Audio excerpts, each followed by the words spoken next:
निवडणुकीच्या निमित्तानं मतदानाची प्रक्रिया पार पडते। आमचा महायुतीचा उमेदवार आदरणीय धैर्यशील दादा मोठ्या मताधिक्यानं निवडून येईल।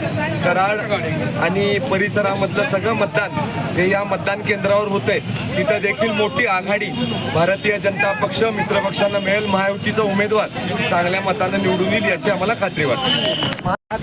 एक मिनिट आज सातारा सांगली विधान परिषद निवडणुकीच्या निमित्तानं मतदानाची प्रक्रिया पार पडलेली आहे। महायुतीचे उमेदवार आदरणीय धैर्यशील दादा मोठ्या मताधिक्यानं निवडून येतील याची आम्हाला खात्री आहे। अपेक्षेपेक्षा चांगलं मताधिक्य हे महायुतीच्या आमच्या उमेदवाराला मिळणार आहे। साताऱ्यामधून अपेक्षेपेक्षा चांगली मतं ही देखील आम्ही घेणार आहे।